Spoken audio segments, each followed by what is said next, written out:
904 West Broadway, Missoula, and Highway 83 in Sealy.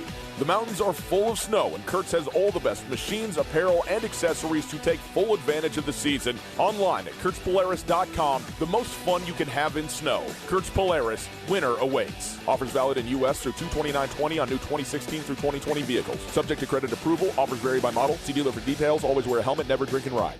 The Big Sky Documentary Film Festival continues in downtown Missoula. Highlights for Monday, February 17th include Big Fur, a Sasquatch and taxidermy film, Mr. Toilet, the world's #2 man, well, you just gotta see that one, Push, a worldwide look at skyrocketing housing prices, and our first ever centerpiece film, Public Trust, a powerful argument for preserving our nation's 640 million acres of public land. Film schedules and tickets at bigskyfilmfest.org. Special thanks to Farmers State Bank. Whether you've had a slip and fall or that nagging shoulder pain is getting worse, Missoula Bone & Joints Walk-In Clinic is here to help. No appointment is needed. Walk in. We are open Monday through Thursday until 7 p.m., Fridays until 5, and Saturdays from 9 until 2. If you have an injury or joint pain, come directly to the experts at Missoula Bone & Joint. Neck to toe, we are here to help. Missoula Bone & Joint on Mullen Road. Quality care from people who care. Burn Street Bistro, where Montana comes to live, laugh, and brunch, is also home to Missoula's dankest lunch menu, featuring bangers like spicy Korean fried chicken sandwich with samjang sauce and kimchi, a fish and chip sub with fried cod, malt vinegar marinated iceberg, and house-made French fries loaded into a sub roll, as well as local beef burgers and a bevy of tasty salads to get you started on those New Year's resolutions.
Here is Ryan Tootell and Coulter Nuanez.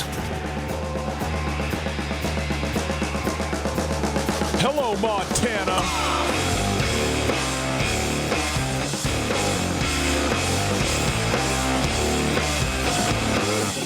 The Cat and Grizz men sweep the weekend and are both sitting on a bye with 5 games left in Big Sky Conference play, give or take. And what's going on at Eastern Washington? The faculty letter that has shaken things up in Cheney. It is Tootell Nuanez, 102.9 ESPN Radio, SWX, Montana Television. Hi, how are you? Great to be with you across the great state. We are certainly happy to have you let us on board with you. We appreciate that very much. If you'd like to call, 329-1899 is the phone number. Area code is 406-329-1899. All guests join us via the Rangich Brothers RV phone line. If you'd like to listen live, you're not around your television, you're not around your radio, you can go on the World Wide Web. What a magical thing. 1029ESPN.com. You listen live on the Listen Live tab. The stream is there thanks to Opportunity Bank, your local bank, your opportunity. Let's take a look at what we got in the show today. We're going to spend some time on Big Sky Conference basketball. specifically Montana and Montana State. The men, both winners on Saturday, both winners on Thursday, and both improving their situations pretty significantly in the Big Sky Conference standings. Montana State leapfrogging all the way from 6th place into solo hold of 4th place, which is the 4th and final bye spot as of right now. Montana extending themselves to away from being a half game ahead of the field. They are now a game and a half up on the field after 2 wins over this weekend. So we'll get into those games. We'll hear a little bit from Travis DeCure as well as Saeed Pridgett here in this first hour. In next hour, we're going to get into Eastern Washington, a faculty report that was published calling for either the significant restriction, if not the direct abolition of many sports at Eastern Washington, including football, regarding the cost that it is to put those together, the amount of money that's put in by the institution, and the reported lack of return, which is obviously up for some debate. What does return look like? What does that mean? But we will discuss that in some detail in the next hour, both in terms of Eastern Washington as a Big Sky Conference school, but also as an example. And we've got some numbers for you of all the Big Sky Conference schools when it comes to athletic department costs, the revenue that those athletic departments create, the total amount that is allocated from the institutions that they are a part of, which basically, with the exception of a handful at the very top who are actually turning a profit, the Ohio States and the Alabamas of the world, basically every institution is supplementing the cost of the athletics department at the school, as it does with basically any extracurricular thing. But does the cost makes sense? Is the cost significantly more in athletics than in other departments would be? So we'll get into some of that because I think it's certainly worth talking about. And it's a pretty damning report in terms of your own faculty at your own institution saying we need to be done with athletics or have a lot less athletics going on for the sake of the cost, the lower attendance. Eastern Washington has been also plagued by dropping attendance, which is certainly not on. I mean, there's a certain national level at which this has been the case, broadly speaking. Some institutions has not happened, but many it has. It is a national trend, and they have certainly experienced some of that. So we'll get into all of that today as well. We also got a pair of tickets for you to go see Korn. For crying out loud, it's this Sunday, 6 days away, to go see Korn at the Adams Center. So you want to see them with Breaking Benjamin, we got a pair of tickets for you to that game as well. So there you go. There's a show today. Coulter, you were out last night, went to an Atmosphere concert was it the Wilma? Was it the Wilma? Okay, yeah. Enjoyable. I know this isn't your first rodeo with Atmosphere. No, it was my 4th time seeing them at the Wilma. Wow, all at the Wilma. All at the Wilma. Wow. They always come this time of year. Hey. It's always like a February concert, and I always never really remember that they're coming, and then I always end up going. I feel like it's always been on a Sunday, too. I understand that, everybody's from wherever they're from, and most of the people in the United States of America are not from rural, cold portions of the country. Right. Interestingly enough, Atmosphere is, well, not rural, I guess, St. Paul, Minneapolis, but right. Point being, if you want to do a show and get some good turnout, a nice indoor show in winter in any Canadian bordering state, you probably going to have a pretty good show. It seems to me. Maybe you don't want to be up there in February, but would you rather play at the Wilma in February, or would you rather play, at the amphitheater or outside at one of the outside venues in August? Right. No, thank you very much on that. You know what I mean? You give me 95. No. Give me just, who cares that it's snow? You're not playing in the snow. Anyway. It was an exceptional show last night, as always. Those guys are great. They, I think that people that know the Atmosphere story, they fit so well into Missoula because there's so many independent thinking people in Missoula too. But Atmosphere is truly independent. They've never had a record contract, and that in itself is crazy. I mean, they keep putting out their own music, independently producing music for 20 years. Long time. And they've sold millions of records, and they've never done it with a Capitol Records or an Atlantic Records or anything like that. And some people would say that they really probably hindered themselves in terms of how famous they could have become. But I think that people like that, they last longer because they don't ever reach that high level of fame that then inevitably you fall from. And so, I think that they're an awesome music story. And I mean, Slug's one of the great MCs. I think he's amazing, and I think that atmosphere is awesome. They put on a great show. It's a lot of fun. Well, it is much the trend now when you have all the various platforms in which to put out your own music to a mass audience basically immediately. But this, not always the case. I mean, obviously, is an engine driven by record companies, and they chose to go on their own path. So good for them. Coulter, can we talk a little hoops? Yes, please. Okay. The Montana Grizzlies end up winning by 15 over Idaho State. Their 19th consecutive win over the Idaho State Bengals. If you're looking for some numerology on this. 78-63. Saeed Pridgett, 1 assist away from the school's 4th ever triple-double. This, by the way, and it might actually be the 3rd. So I've read in the Missoulian forever that there's been 3 previously, 2 by Kareem Jamar, yes, and 1 by Delvon Anderson. That was my understanding. But Nick Halsey, Sports Information at UM, and Nick came over to me at the game, and when Saeed was getting close, he said, "Hey, I've seen that you've referenced multiple times that there's been 3 before. Who's the 3rd?" And I said, "Well, Kareem Jamar had 2. He had one against Hawaii, and then he had one in a conference game, and I think it was Tinkles last year. I couldn't remember who." Well, Nick went through all the stats, and he said he couldn't find it. So it might have actually only been the 3rd if Saeed Pridgett would have got it. Which, again, when I heard that, whether there's been 2 or whether there's been 3, right? Remarkable at how, and look, it is, but it's also not just because the college game is so much different. It is so much different, and certainly it's the assists that's the number that's hard to come by. I mean, if you are averaging 5 assists a game, you're one of the elite passers in the conference, just broadly speaking. And maybe there's some passers who have been so good that, they've gotten up into double digits a couple times, but likely, obviously haven't been there on the rebounding side or maybe even on the point side. The fact is that Saeed Pridgett has been within an assist or a rebound or 2 from a triple-double. This is at least the 4th time this season that he's been, on the brink of it. And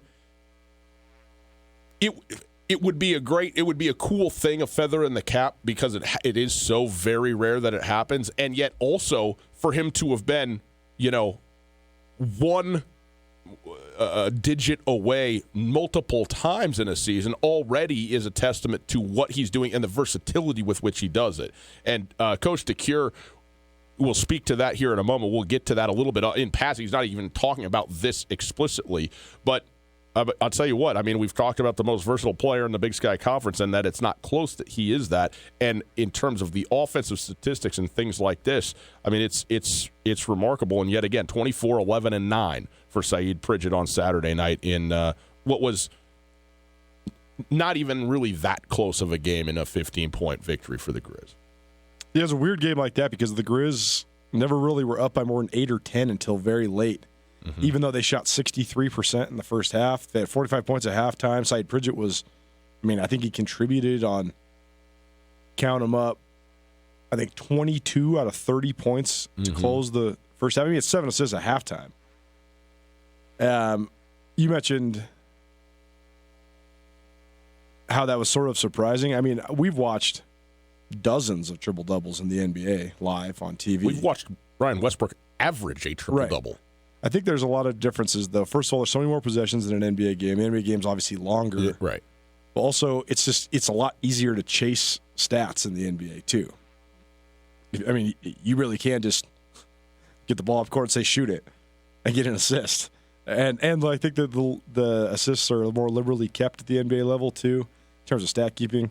But regardless, what we're watching with Saeed Pridgett, in my opinion, is one of the great flourishing endings to what has been a really solid, but is turning into a spectacular career for the University of Montana.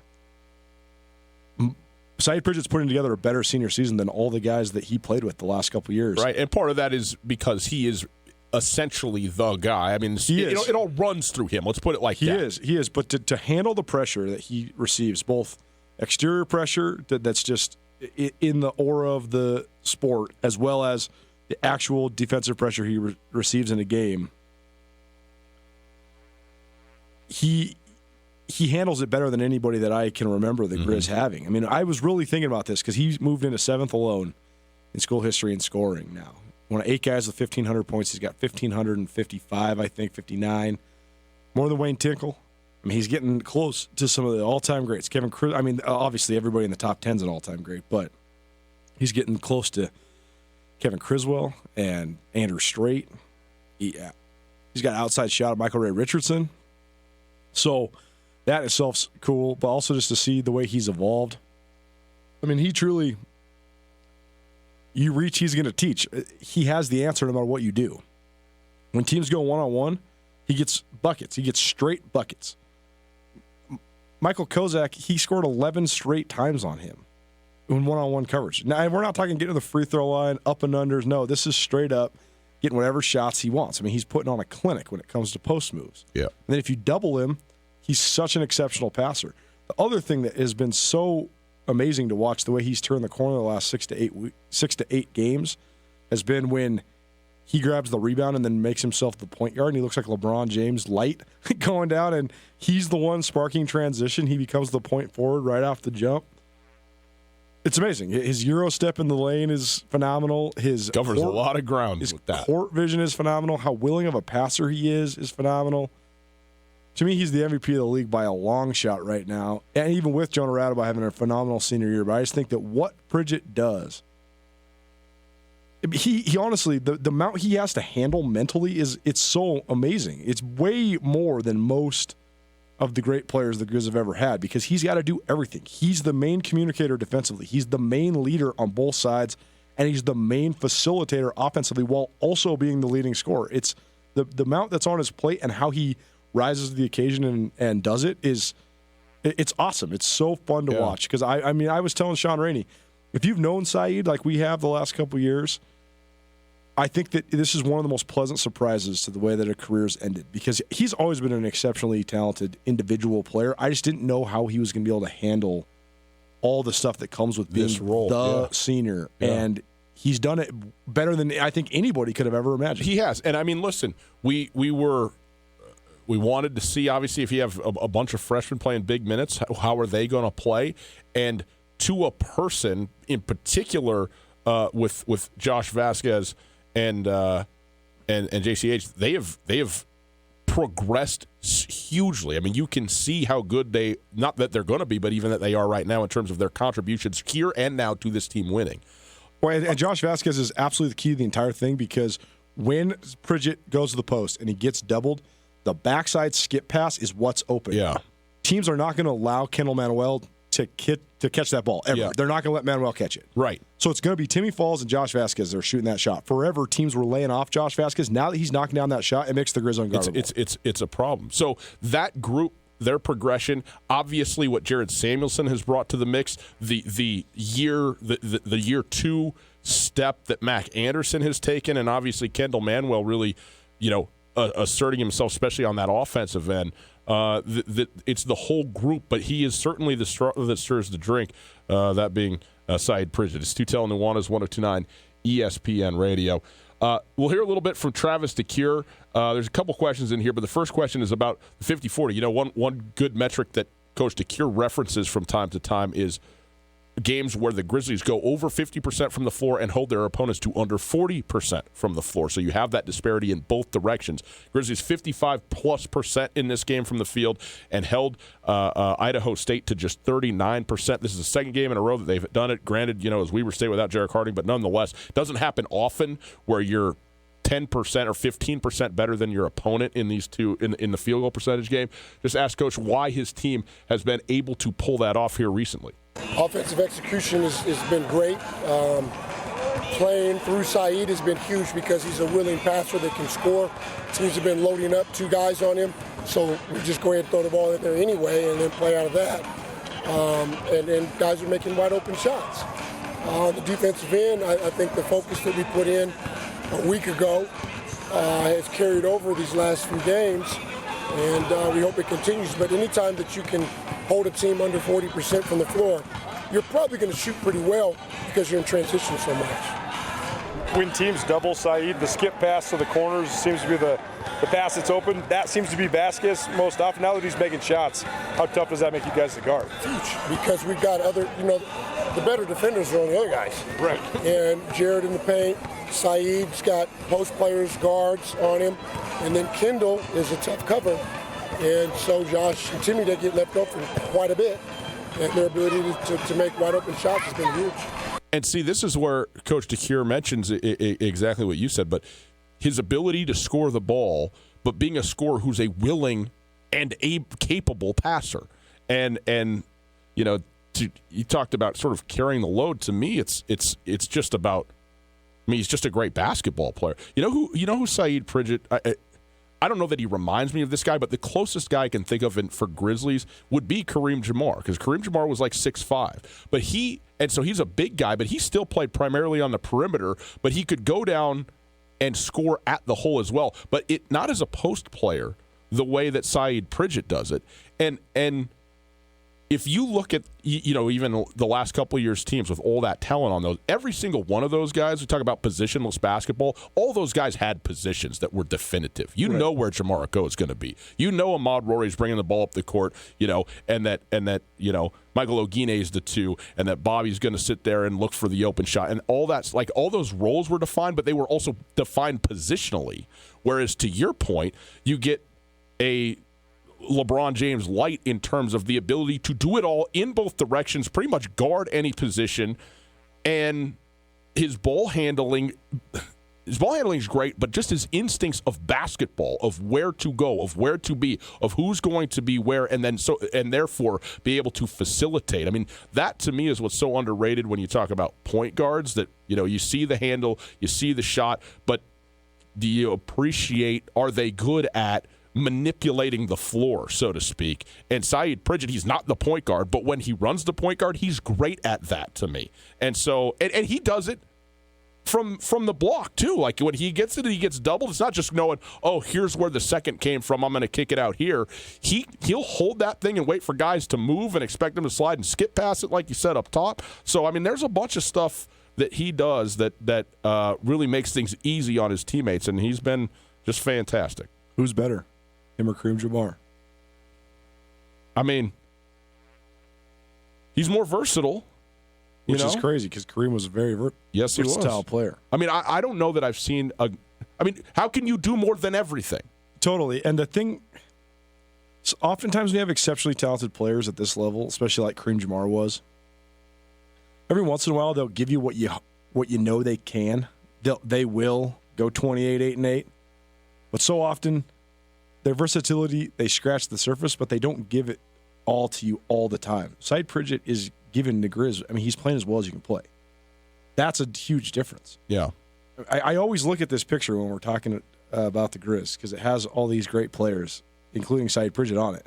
But it's a picture of the championship team from a couple years ago. And Jamar Okoye, Michael Ogine, Ahmad Rory, Bobby Moorhead. Saeed Pridgett is going out with a way bigger flair than any of those guys did. And they went to the NCAA tournament, but they also had to share with each other, and it's a distinctly different dynamic. But Pridgett's giving you everything you want every time out, and that's an amazing thing to watch. It's been a long time since there's a Grizz that has been this consistently good, night in, night out, especially at home. Speaking of night in, night out, you asked Coach DeCure and Saeed both basically the same question, which is why, at this point in the season, Colton, you talked before last week about teams that start to go, okay, we're out of it, sort of lose a reason to play every single night, and they have games where they're just not any good. But even teams at this point of the season, it's a bit of a grind. You're 14, 15 games into a year. You're trying to push through to the finish. And a lot of teams, I mean, we saw with Eastern Washington, who's a very good team, and yet went out and got absolutely smoked and lost a bad game to Idaho. It happens to even seemingly the best of teams, but it doesn't really happen to Montana, where they go out and they just lay a stinker. And always, like you've pointed out, the effort is there. And so the question to Travis DeCure is, why is it that your team every single night has, even at this point in the season, found a way to play hard? The prize is close, and when it's in reach, you find a little more incentive to play through pain, play through adversity, stick together. And they've done a good job. I think the biggest thing, though, is our chemistry. Mentioning the chemistry, I think, is absolutely huge. The chemistry is something that you can't fake it. You know what I mean? It's there or it's not, and there's things you can do to try and build it. But to get it and to have it is it's not in the control of the coach. It's not just about drawing up the right play. It's about getting guys together and having them meld, and it's up to the players, and that's why you need great leaders and underclassmen who buy in and all that stuff to make it work, and clearly that is working for this Grizzly team. Saeed Pridgett asked basically the same question about being able to play hard night in and night out, not just him, but the team in general. Why? I feel like we have something to prove. A lot of people underestimate us because we're very young. I know, like I said before in past interviews, our freshmen that came from very good programs where they were very good. So they have something to prove themselves, letting people know like they might have wanted to get recruited higher. So I feel like just a lot of us have a chip on our shoulder. So there you go. You got one that's some team chemistry, also getting close to the end. And you got Saeed Pridgett who says, "Hey, some of us are playing with a chip on our shoulder. Some of us think that maybe overlooked in some places of the country, in California, in Washington, whatever the case may be. And so we are playing very, very hard night in and night out because we want to prove something, and I think that's pretty remarkable. So there you go. The Grizzlies win 78-63, this is going to be obviously a big week here going into Montana State with the Bobcats. They also sweep the weekend. They go 8-6 on the weekend, or on their schedule, so far to this point, and so they are now in fourth place alone in the Big Sky Conference. So it's going to be a big matchup from a conference standpoint beyond just the state of Montana on Saturday. Looking forward to that. Tootell, Nuanez, 102.9 ESPN Radio. Take a break. On the other side, Montana State. What did they do? Beating Weber State, swept them for the first time since 2005. Where does that put them? Fourth in the conference. Can they hold on to it? We'll find out right after this. Hey, at the Silver Slipper, it's all about great food, tasty beverages, and their urge to have a good time. Whether you're looking for an affordable family meal or a late-night game of poker, the Silver Slipper has what you're looking for. The Silver Slipper is your sports headquarters, 56 televisions to watch on, drink specials every single day, a full liquor store, Tarantino's Pizzeria, and the friendliest staff in town. Visit silverslipperlounge.com for more info and stop by today to see why the Silver Slipper is one of Montana's best-kept secrets across the street from Super Walmart on Brooks. Hey, it's Coulter, and I'm here with Catherine from The Advocates. If you've been in a car accident or need help dealing with the insurance companies, you should give The Advocates a call. They can tell you if you have a case right over the phone. That's right. It doesn't cost anything to call, and we'd be happy to talk to you and assess your situation. You don't want to have to deal with contacting the insurance companies and setting up a claim. We can do that for you. We take the hassle out of the process, so you can just focus on getting better. There you go, folks. If you've been injured in an accident, give The Advocates a call, 406-640-4444, or online at montanaadvocates.com. You deserve The Advocates. Attention, anyone in business development. Are you tired of drumming up new business only to have your prospects use your proposals to negotiate better deals somewhere else? Are you sick of getting beat up on price? Are you done working with people who are wasting your time?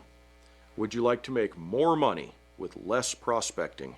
For a new look at these age-old problems, plan to attend a free 90-minute workshop at the Wingate Hotel in Missoula, Wednesday, February 26th at 9 a.m.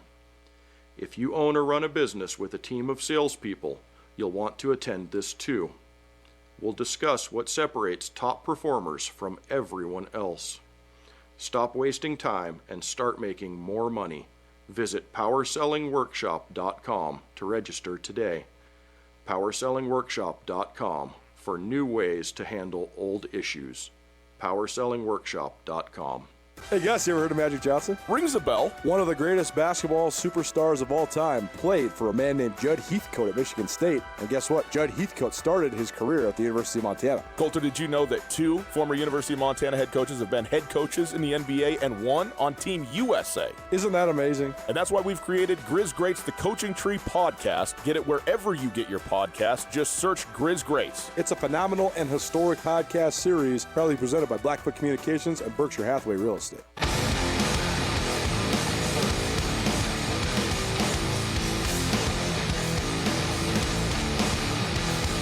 Ryan, do you remember TRL? Total Request Live. Wouldn't miss it. Do you remember the moment in American history where it shifted that heavy metal became pop music? Yes, I do. I was on the forefront of that choice. as was corn. And guess what? 20 years later, corn is coming to Missoula. The thing I like about corn is that it's not merely nostalgia. They've reinvented themselves time and again, have just put out yet another new record. Prolific band and managed to maintain relevance over multiple decades, which most cannot say. You and I will both be attending the corn concert, and we're going to hook up a bunch of you as well. Tune in to Tootell Nuanez 4 to 6 every single weekday for your chance to win a pair of tickets to corn at the Adams Center on Sunday, February 23rd.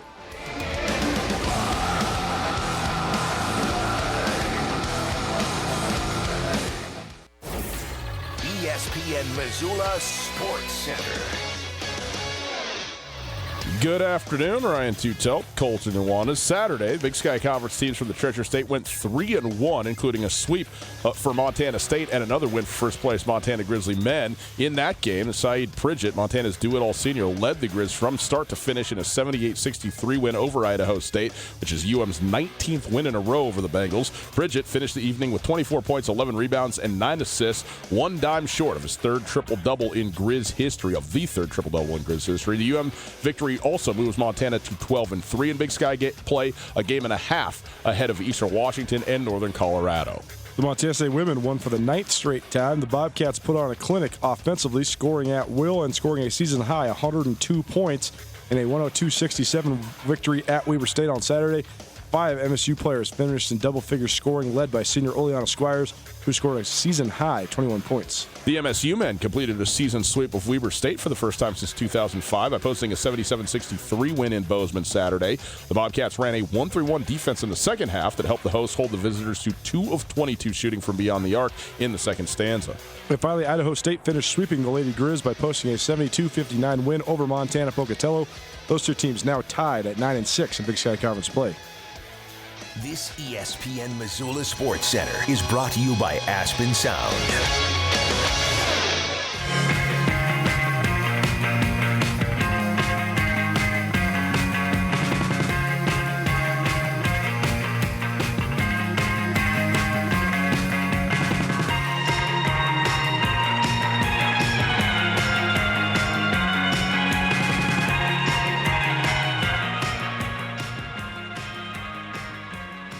Montana State, just like that, 2 wins in a weekend and alone in 4th place in the Big Sky Conference men's basketball standings. Tootell Nuanez, 102.9 ESPN Radio, SWX Montana Television. We are broadcasting, as always, around the world on the World Wide Web. You can check out the Tootell Nuanez YouTube channel. How about that? Go to YouTube, search Tootell Nuanez, and you can watch us there live as well. So go check that out. We appreciate that very much. Coulter, Montana State got a 77-63 win over Weber State, and it was a game that Jarek Harding did play, although he was not his normal Jarek Harding self. He played 33 minutes, had 16 points in this game. It was actually Cody John who led the scoring for Weber State with 18. Cam Davis also had 10, so they all contributed. But nonetheless, Montana State got it done. Jabril Bello, 23 points. Montana State, the defensive adjustment was what really carried the day. The Bobcats fought in the first half, but then at halftime, they switched into the 1-3-1 defense. And this 1-3-1 that they run is fascinating because I think on one hand, it really gives them a really unique look, especially when they alternate Devin Kirby and Jabril Bello in the middle spot. But also, for whatever reason, some teams, namely Montana, when they played Montana State in Missoula, shredded the zone, shot it to pieces. Other teams have just completely not been able to do anything. I mean, 2 of 22 in the second half. 2 of 22 from Crazy. 3. Yeah, my brother was at the game, sitting courtside, taking photos for Skyline Sports, and he said that Weber executed their zone offense against the 1-3-1 pretty much perfectly. Yeah. And Ray said that after the game. He said, we had the plan. We knew they were going to run it. We executed everything.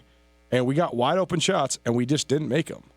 And so you wonder now how Weber State manages the rest of this season. You have 5 games left. You have 9 conference losses.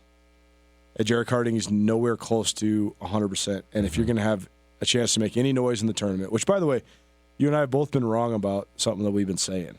No. The tournament, we forget, reformatted last year with the departure of North Dakota from the league. So it's not the top 4 teams that get buys, it's the top 5. Top 5.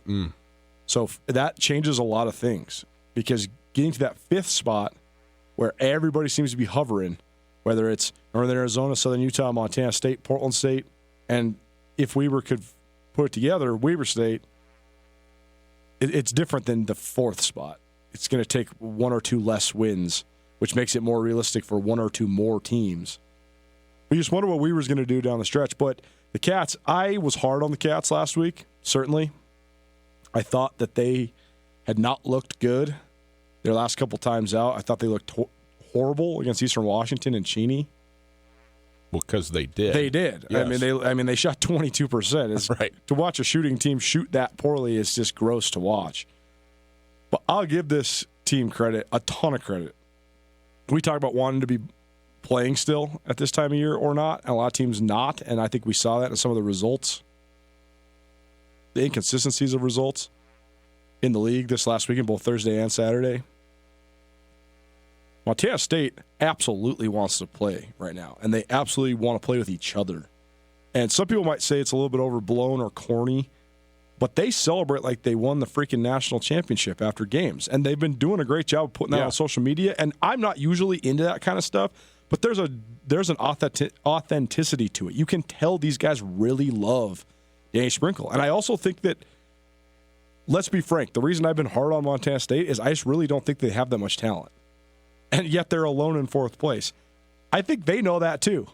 I think that's why they're celebrating so hard, because they really do know that they're getting by. I mean, they have some guys that can play, certainly, and they have one of the best players in the league, no doubt, in Harold Frey. But they're one of the only teams in the league that's playing above their head right now. And I would say that I'd say Northern Colorado's playing exactly where you'd expect them to be, especially with a great senior leader like Jonah Radabaugh. I'd say Montana's exceeded expectations this year, but they have a championship culture. If they win the league this year, it'll be their 4th regular season title in 6 seasons under Travis DeCuire. And Montana State is the team that's playing far above their head. I mean, imagine if Portland State gave the effort that Montana State gives night in and night out. Yeah. Portland State, when they do, they smack the Grizz. But other times, then, like they blow a 17-point lead to Eastern Washington like they did on Saturday. Or they go get blown out by Southern Utah. So it's going to be interesting to see which teams maintain their level of engagement down the stretch here. But I think we don't have to worry in that element about Montana State. I think that now, here they are. And then this is a huge week for them because they got to go on the road at Portland State before hosting the Grizz. And it's going to be a tough turnaround. But if they could get that Portland State game, that would be huge in the standings because Portland State's one of the teams that's nipping at their heels. So putting them another game back, earning the split, and getting some momentum going in the Cat Grizz game could be big for Montana State. Yeah, it's going to be a huge, huge week for Montana State. And, I mean, it didn't set up – this is the exact same scenario that the Grizzlies had when the Montana State game was in Missoula. They had to go on the road on the Thursday to Portland State. Now Montana State's got to do the same thing. Is Montana State – do you know, are they going to fly or bus? Fly. Okay. So, I mean, that's better to do that, obviously. But, Montana now has a full week to sit here and prepare for Montana State, maybe get themselves ready a little bit. Anybody watching the game saw, Timmy Falls went down in that game. We got no idea what the injury is, if there even is an injury as such, and the extent to which that would be. But obviously less time or less games that there are to play, the better as you prepare for Montana State in a week.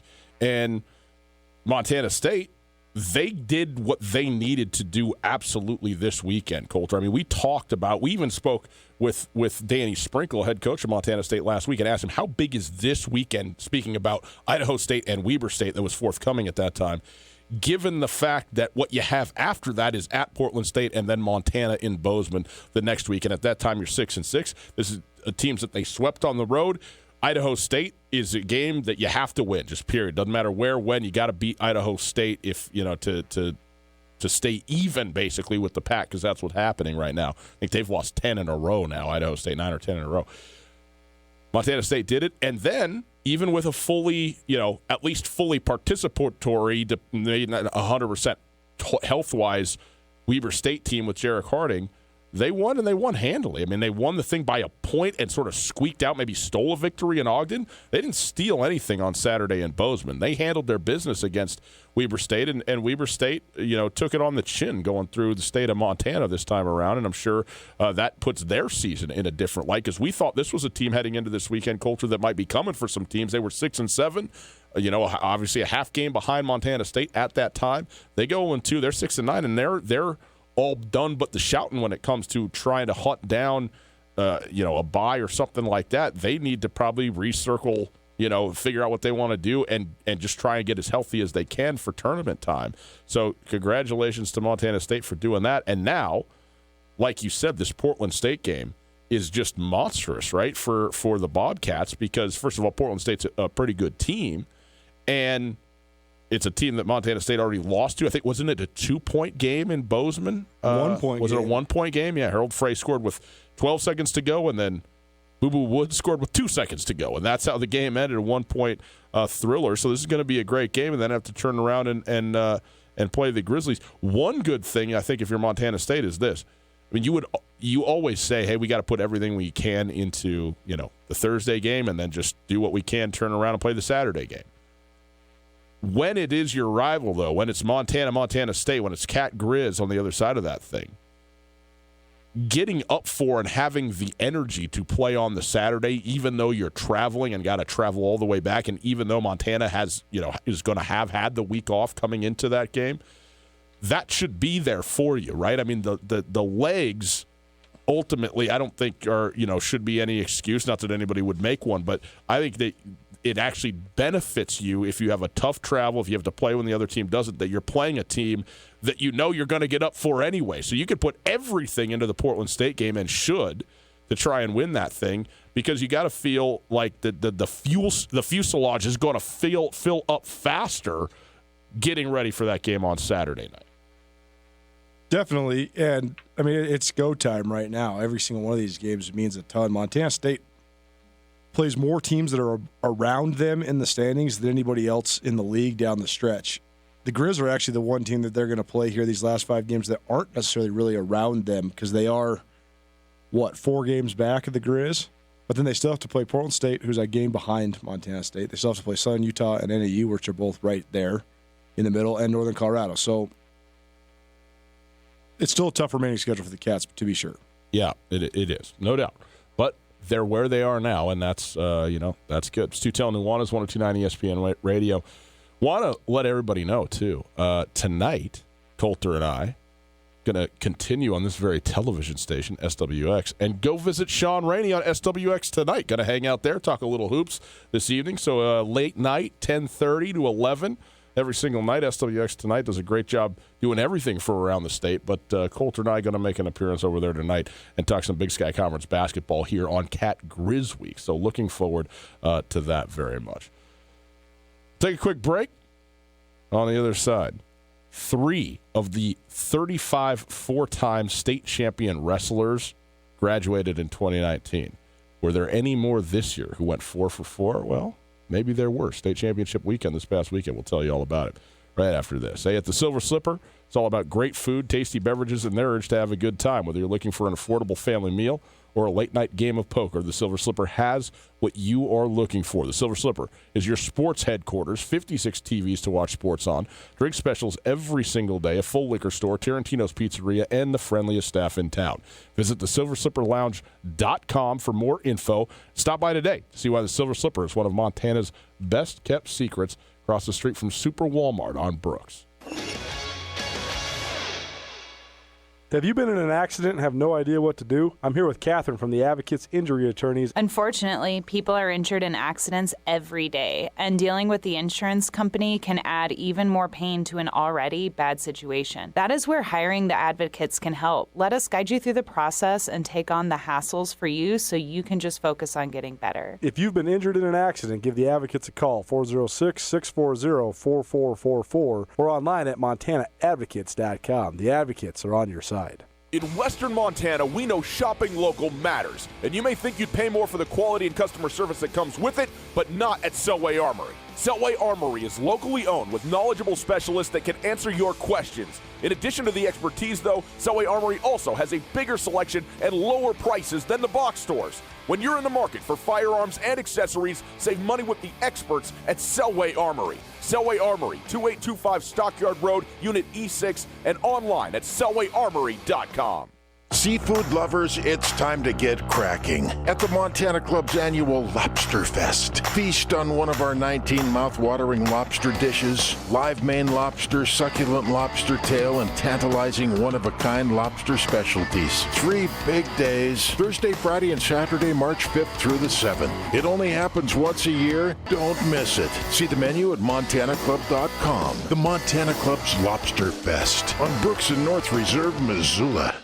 Hey folks, Grizz Greats, the Coaching Tree podcast has been a wonderful podcast series that we're happy to have been a part of, and it reaches its halfway point now. Episode 5 with Don Holst, available wherever you get your podcasts. Just search Grizz Greats in your favorite podcasting platform, and it will be there for you. And Coulter, our conversation with Don Holst, an intriguing and memorable one. Every single one of these episodes has been entertaining, historical, funny, informative, but this one was the most revelatory. Don Holst talks in detail about his 4 years as the head coach of the University of Montana, his trip to the NCAA tournament in his final season, and his subsequent dismissal following that trip to the Big Dance. Fascinating to hear Don Holst's take on how it all went down about 20 years ago. The Grizz Greats podcast series is brought to us by Blackfoot Communications, the company that connects you more. Mike Nugent and the Bryan team at Berkshire Hathaway Real Estate and Stockman's Bar on Front Street downtown, proud supporters of Montana basketball for more than 50 years. The Missoulian Angler would like to announce a fundraiser on Saturday, April 4th at 4 p.m. for Trout Unlimited's Upper Clark Fork restoration projects, and they're asking you to help launch their first annual Clark Fork Squala Fest with a bang. The event at the Missoulian Angler Fly Shop is dedicated to help improve fish populations and habitat in the Upper Clark Fork River watershed. Trout Unlimited's plan is a multi-pronged program that focuses on protecting and restoring cold, clean water and habitat to the river and its tributaries. Fish on, Montana. Tootell and Nuanez on 102.9 ESPN Radio for Missoula. 3 nights at the motel under street lights in the city of palms. Call me what you want when you want if you want. And you can call me names if you call me up. 3 nights at the motel under street lights in the city of palms. Call me what you want when you want if you want. And you can call me names if you call me up. 3 nights getting a lot of run in the Tootell household right now, Coulter. Oh, I bet. Bet the girls love this. Oh, the kids are into it. It's Tootell and Nuanez, 102.9 ESPN Radio, SWX Montana Television. Want to remind you, on a slightly different genre note, Korn is coming to Missoula Sunday. Coulter, you going? Yes, sir. Ask me if I'm going. I know you are. Yes, I'm going. Moshing. Be down there. Now, here's the thing, people, okay? I've been watching some videos. I'm going to do this right now, okay? We're not giving the tickets away right now. I'm just going to give a little bit of just my assessment. You always talk about the failings of society, how it's all falling apart at the seams. And generally, I don't agree with you. But I do agree with you on this, okay? We are failing ourselves at sporting events, and we are failing ourselves at concerts. People. Mm-hmm. It's just a fact. And why is that a fact? Stu Tell and Nuanez, 102.9 ESPN Radio. Tell you why. Once upon a time, it was the case, and this is not so long ago. Okay, we're not going back to the medieval. We're going back even just 10 years, maybe 15. If you went to even the most moderate of rock shows in terms of the genre of music or whatever, yeah, look, I'm not asking you to just have a full mosh pit and throw people into each other and do the whole thing. You know, there's some places where that's justified and called for and fun, and there's other places where you just want to take. But be into it. Be into it, for crying out loud. And now it's the phone, or it's just sitting around waiting for the artist to prove to you that they deserve some sort of response from you or whatever. People won't even put their, I'm going to this concert, okay? And I will be mixing it up, okay? And I don't care if nobody else is. And here's the thing, because I know one other thing. Austin Tootell will be going to this show as well. Okay? And I don't think I'm saying too much to say that he will be leading this charge that I'm talking about with all vigor. Okay? Oh, yes, he will. And so if you're going to the show, don't come in with, your slippers on and your pajamas and your phone and say, oh, I'm going to see, get there and be mentally prepared for what's going to happen, because we're going to burn some calories on Sunday night. You know what I mean? I don't go to the gym, Coulter. You know what I mean? I go skiing from time to time, and I go to these shows. That's my workout, and then occasionally I pick my kids up. That's what I do, okay? Those are the cardiovascular exercises that I've reduced myself to now. So I'm going to get it all done on Sunday, and I expect the city of Missoula to be with me in this, okay? I hope they will, too. And we will take care of each other. I'm not here to hurt anybody, of course. Okay, nothing like that. It's not a violent thing. It's a fun thing. That when an amoeba of some 1,500, no, 1,500, 2,000 people become one sort of amoebic thing down there on the floor, dancing around, having a grand time, carrying each other on our shoulders. That is fun, okay? And that's what we're going to do. So don't give me any of this standing around waiting for something to happen. Anyhow, it's time for our Prep Extra segment. The children of America, they're going to be greatly benefited by the Farmers State Bank. Farmers State Bank giving away $10,000 scholarships to seniors around western Montana this year. Go to farmersebank.com to find out more. To date, they've given over $1.2 million in scholarships to graduating seniors going to college. This is an unbelievable deal. That's a significant sum of money for your college tuition and so forth. Go to farmersebank.com.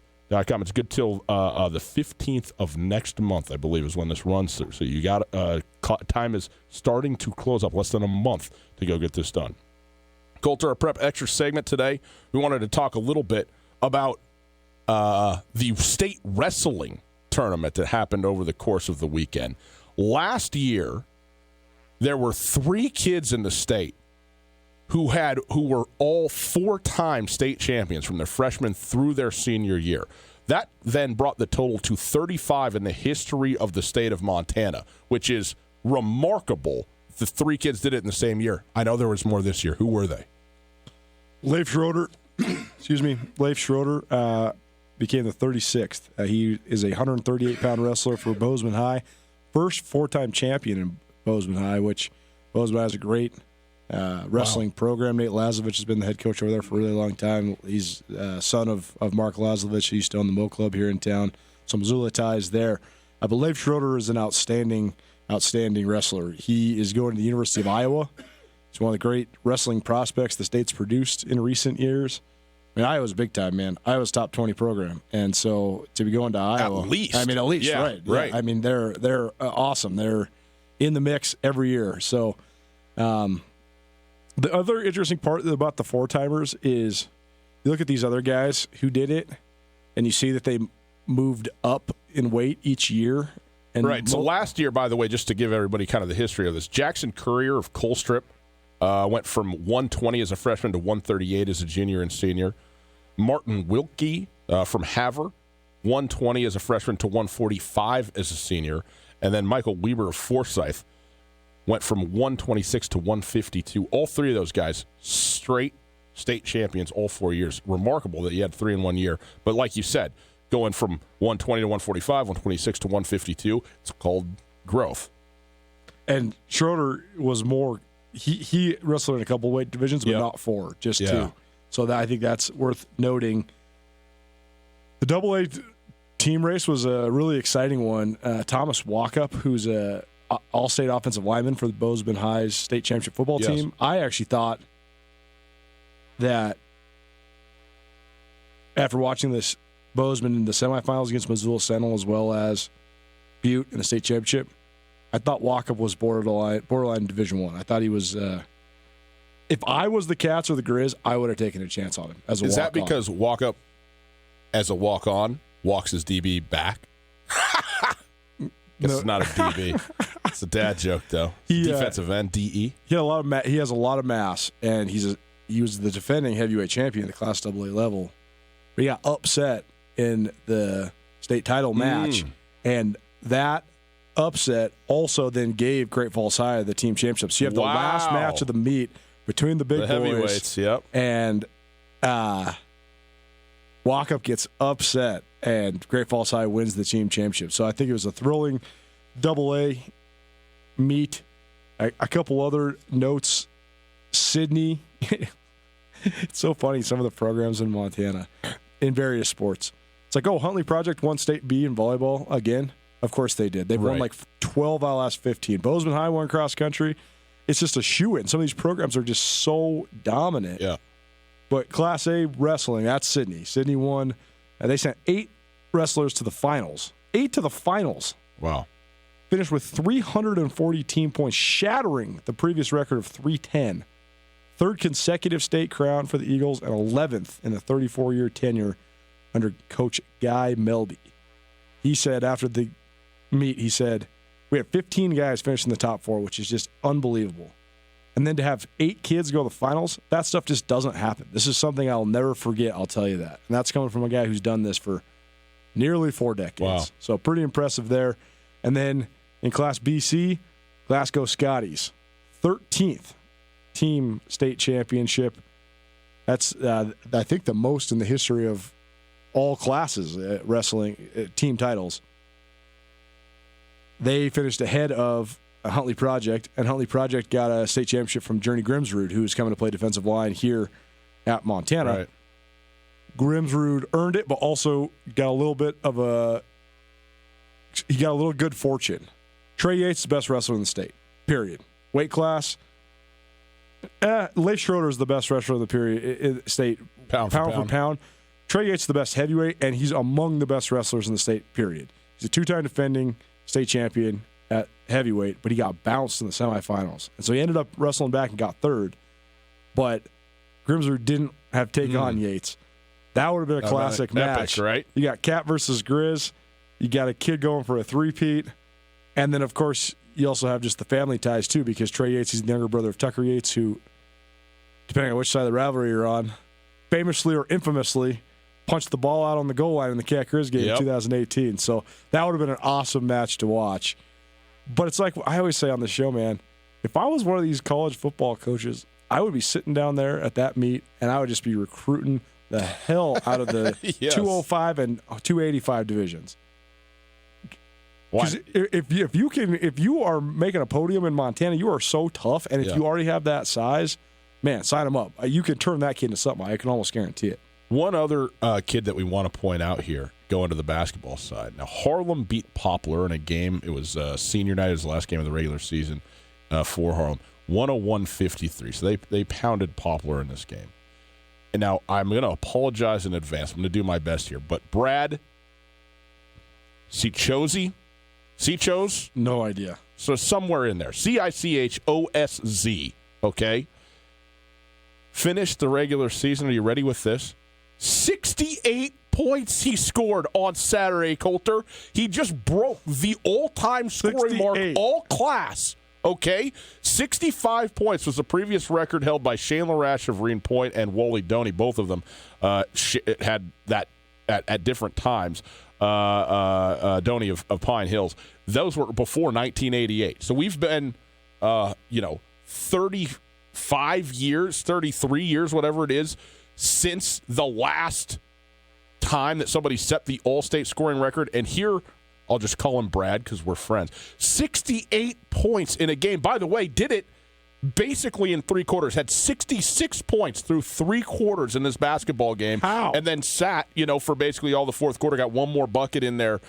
I mean, it's not even, it's incomprehensible. He scored 66 points in 24 minutes. That's right. I would be jaw-dropped if a team did that. 68. There you go. That is our Prep Extra segment. It is brought to us by the Farmers State Bank. Farmers State Bank giving away $10,000 scholarships to high school seniors this year. Go to farmersebank.com to find out more. 2 quick notes to wrap up this Prep Extra. Thanks to Farmers State Bank. Gabe Longan, Great Falls High safety. He's walking on the Grizz. So that was news that came out yesterday out of the Electric City. Okay. And courtesy of David, Iowa not a perennial top 20. They are, in fact, number 1 in the country right now in wrestling. There you go. Well, I would say that's a perennial and top Leif 20. Schroeder is going there, so good for him. Absolutely. Outstanding. Hour 1 in the books. Hour 2, straight ahead, Eastern Washington faculty has put out a report calling for a significant reduction, if not outright cutting, of athletics at the school. Are they right about this? We'll discuss next.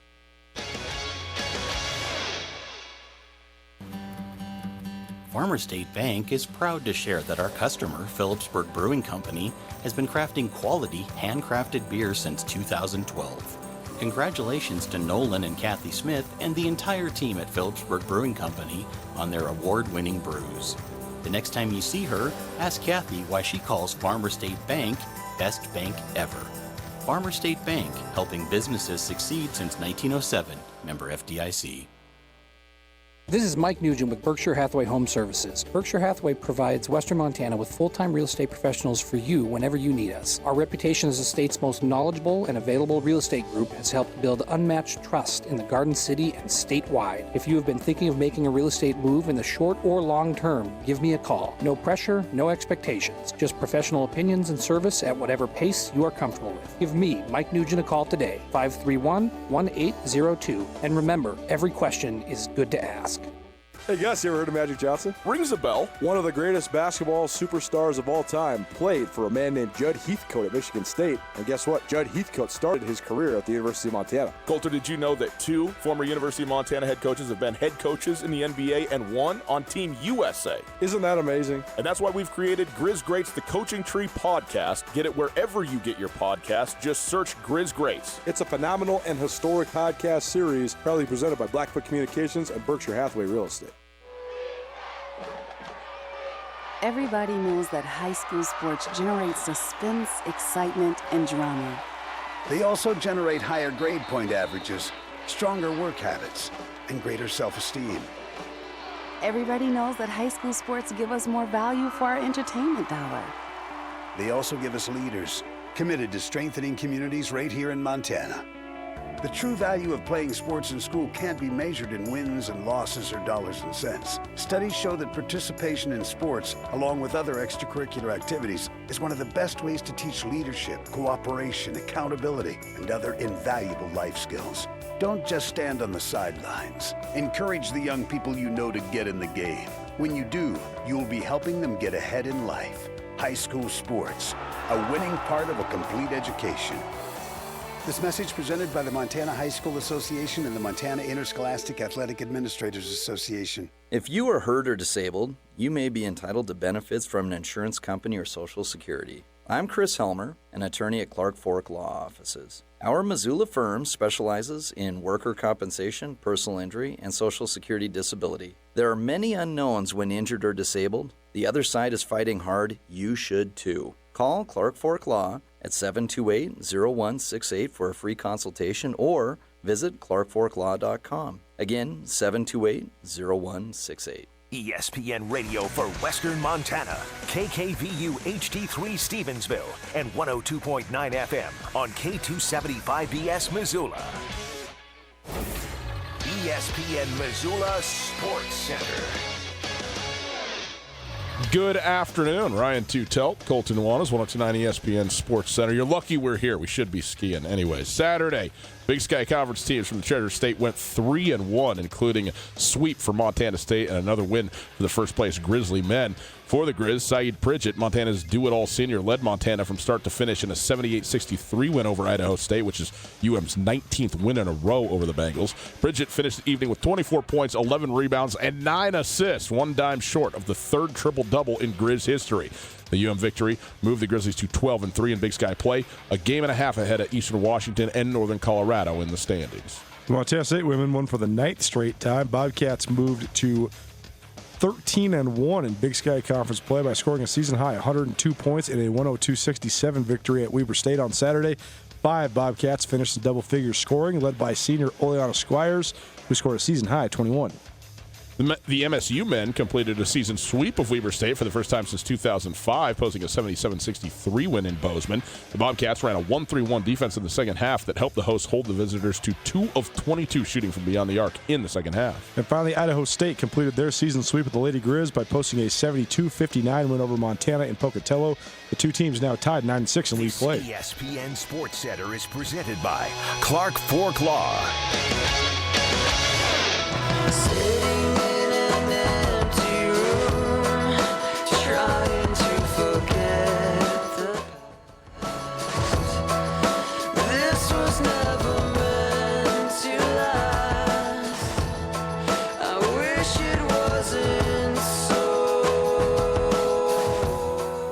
Now from the Kurtz Polaris studio, here is Ryan Tootell and Colter Nuanez. Welcome back. Hour number 2, Eastern Washington. Should they just get rid of sports altogether or significantly? Well, some of the faculty members evidently think so. It's Tootell and Nuanez, ESPN Radio. If you missed anything in the first hour, check it out on the podcast. The Tootell and Nuanez podcast is available wherever you get your podcasts. It's there thanks to the Wingate by Wyndham Hotel and Blackfoot Communications. You can go check that out. You want to call 329-1899 as we launch into hour number 2, 329-1899, the phone number. All guests join us via the Rankage Brothers RV phone line. Colter, Eastern Washington's faculty, and I don't, this is not, certainly every faculty member, but a significant group of faculty members. There's 4 official authors of this report that are faculty members, including an associate professor of physics who is the sort of lead on this thing. But it's the Eastern Washington Faculty Senate Group published a report calling for heavy athletic cuts or potentially cutting athletics altogether. It details the cost, the expenditures of athletics at Eastern Washington, how much is allocated from the institution itself to support it, which is a significant percentage, which we'll get into here. And it also basically comes to the conclusion at large that there is not a net benefit either of attracting students or retaining current students as a result of having athletics at Eastern Washington. I know you're shaking your head, but we'll get into this. And so here's the thing. Here's the numbers on this thing specifically for Eastern Washington, and David has done an excellent job of compiling. Now, these are from 2017 to 2018, okay? So these are a year and a half to 2 years old in terms of the finances on this, but you can imagine that, maybe adding, a couple of percentages or whatever year to year, but this is going to be fairly accurate in showing where we're at now because we have all the schools here. We have a whole bunch. We have the top 10 in the country, a bunch of the West Coast schools, Pac-12 schools, and all of the Big Sky Conference schools in here. But Eastern Washington was at 2 years ago 186th in terms of their total revenue for their athletic department. Okay, and they are at $13,810,000 was the total revenue. Their total expenses, by the way, were at $15,841,000. So they were at about a $2 million deficit. But $9 million, almost 10 actually, $9.8 million of the money that was the revenue for the athletic department came from the institution, came from Eastern Washington University itself, which comprises 71% of the athletic budget was coming from the school. So that is a significant amount. I will tell you, as a matter of percentage, it's pretty middle of the road for Big Sky Conference schools. I mean, outside of the top, you get into the big schools, right? Where Texas A&M, Ohio State, Alabama, Michigan, those schools are all well ahead of their revenue as opposed to their expenses for all the reasons we know, from ticket sales to TV contracts, and they're into the $200 million of revenue, okay? But in the Big Sky Conference, the general numbers go from about 55 to 60% of the total revenue is coming from the institution, all the way up to like 74%, 78% at Southern Utah. So you're talking about borderline 80%. Sacramento State is at 83% of their budget is coming from the university. Cal Poly, 72%. So they're easily half of the schools in the Big Sky Conference are at 65% or more. And outside of Montana and Montana State, they're all at 50% or greater. Montana State is right at 50% as of 2 years ago. They're at about a almost a $22 million budget, 11.3 of which comes from the university. And the University of Montana, by far the lowest in the Big Sky Conference in terms of the university institution contribution as a percentage of the revenue. $21.9 million is the revenue for the University of Montana 2 years ago. $7.8 million of that coming from the university, so 35%. So that is something that certainly Kent Haslam pointed out at one stage as being, a very important and good thing for the university, to say that the majority, in fact, the vast majority of the revenue that the university is getting in athletics is not coming from the institution of the University of Montana itself. It's coming either from donors, which I think is significant, that Montana has probably more of and more with deeper pockets than most other like schools in the Big Sky Conference, and from revenue, actual revenue, when it comes to ticket sales. I think their ticket sales basically doubled Montana State's in terms of the dollar amount, somewhere like $5.5 million compared to $2.5 to $3 million for Montana State in this year.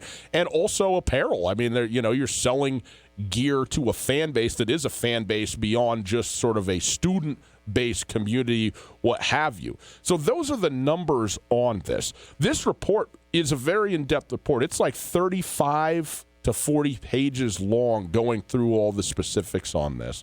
And again, according to the report, it says that despite Eastern Washington's football success last decade, the claim is that that had no impact on enrollment or retention, so that ticket sales made up 3.7% of the expenses of the athletic department, and alumni contributions made up about 4.5%. So you're talking about 8% between the two, just over 8% between ticket sales and alumni contributions to what the total athletic budget is. And so they came up with, I guess, options A through E: completely eliminate athletics, move to NAIA, move to Division II, or Division 2 or Division 3, or stay NCAA Division 1 and eliminate football, which of course is the most expensive of all the sports by quite a margin. So, there's a couple others. Make a large budget cut to keep all sports. That was another option, or operate as normal. So those were sort of the options that were offered within the context of the report of what I guess could be done or continued to be done at Eastern Washington.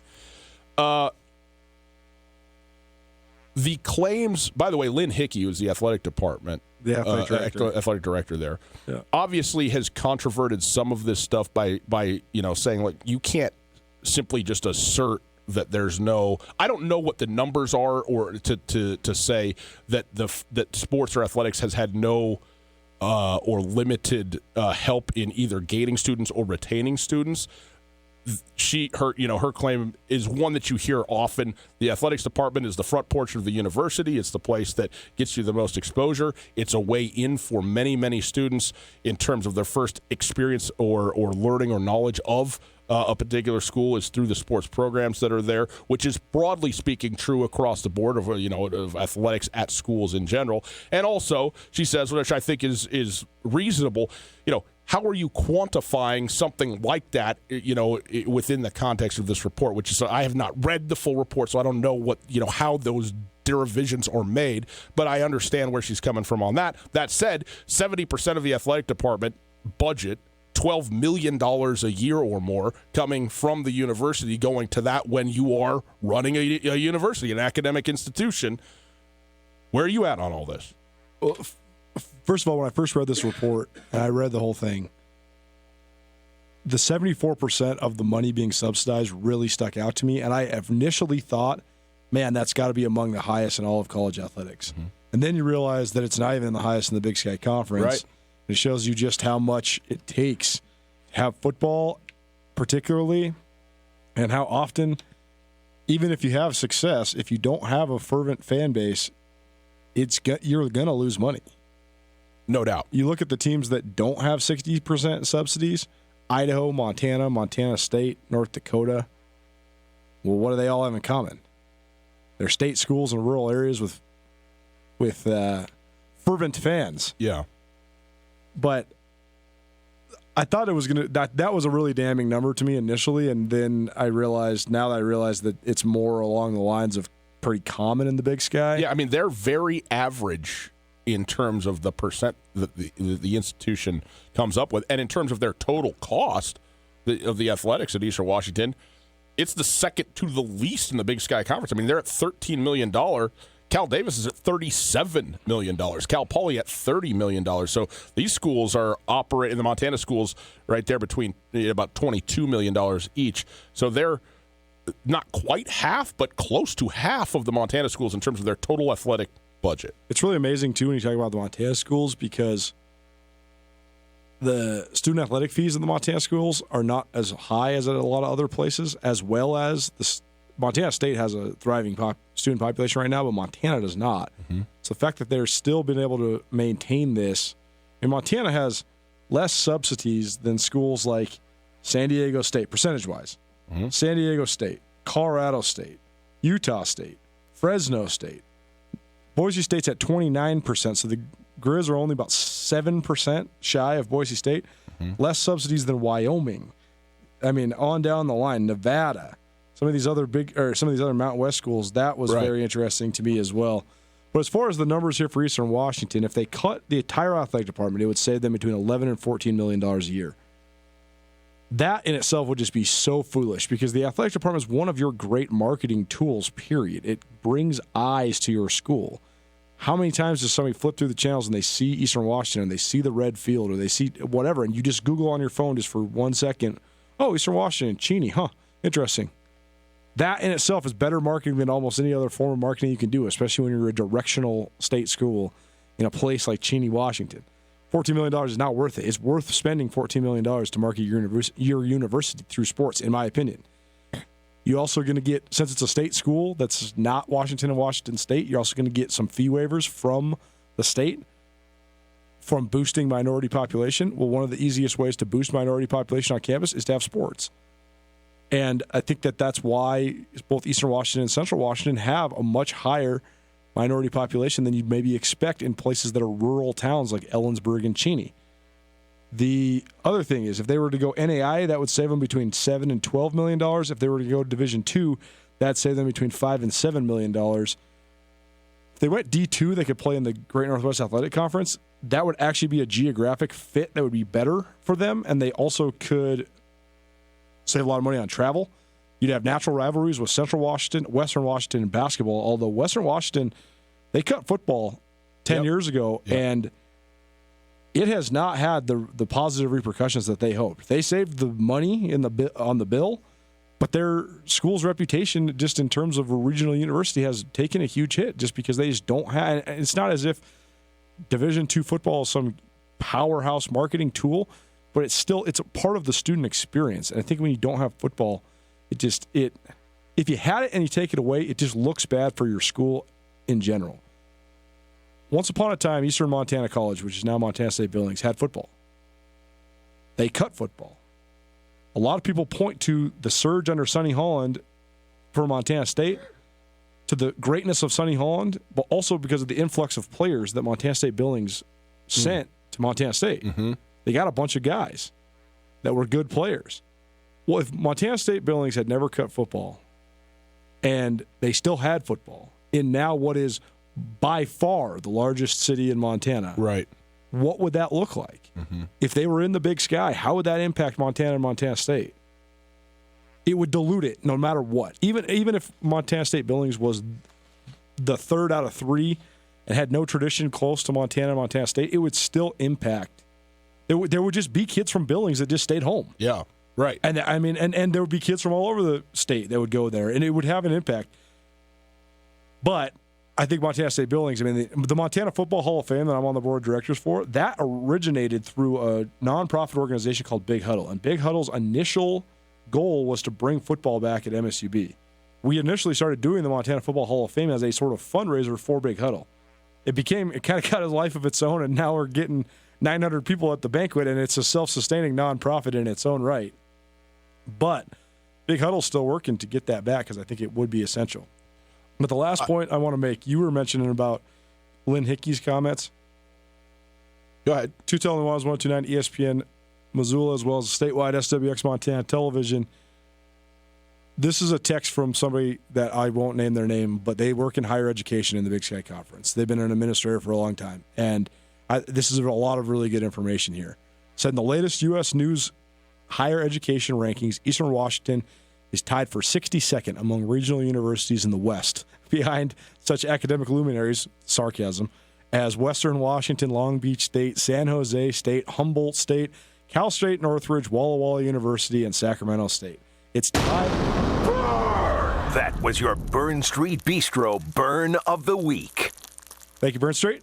It's tied with Central Oklahoma. David's really fight quick on the trigger on that thing. Tied with Central Oklahoma and Alaska Anchorage in terms of academic prowess. They have, among the 11 full Big Sky Conference members, they have the 8th largest enrollment, but that enrollment has increased from, in 2009, the year before they won the national championship in football, Eastern Washington had 9,300 students. They now, in their last enrollment report, reported 13,635 students. So they've gone up about 4,500 students over the last 10 years. At best, near the bottom of the Big Sky, they have an endowment. This is the most striking part, and this is where I'm so interested to see how muddy this gets. A school's endowment is an indicative gauge of how many people care, how many people care about their degree from that school. And even though Idaho is a dumpster fire right now in terms of athletics, there's so many proud Idaho alums. Right. People that say, what happened to me in Moscow changed my life. It was a positive experience. It was a phenomenal experience. Now, Eastern has a lot of prominent alums. What do they all work in? Sports. All the people that care about Eastern or you can market it for your degree are people that work in sports. But this is striking. Eastern Washington's endowment, their entire university's endowment, is $8.5 million. Think of that. There's multiple people that with University of Montana degrees that have more money than that. They could write a check for that much money today. One person. Montana State's endowment, for example, is $178.2 million. Montana's $197.7. Idaho, $281. Weber State, $111. So let me jump in here, okay? Yeah. Because I think to me this all the things that you said here cuts both ways. I'm very torn on this, okay? As a guy who loves sports, obviously. Yes. Wouldn't be doing what I'm doing right now, happily doing what I'm doing right now, without college sports, okay? It doesn't exist, okay? We can talk about whatever. The reason we have jobs because of college sports, specifically Montana State, because people care about it, okay? I love it. I love college sports. I went to college and enjoyed sports, both playing them and watching them, both at small levels and then also at Division I levels, okay? Also, from the academic side of things, what is it that a school is there to be and to do? And that's the whole point. This is the faculty complaining about how the athletic department's wasting money, but the athletic department has been really successful at Eastern Washington.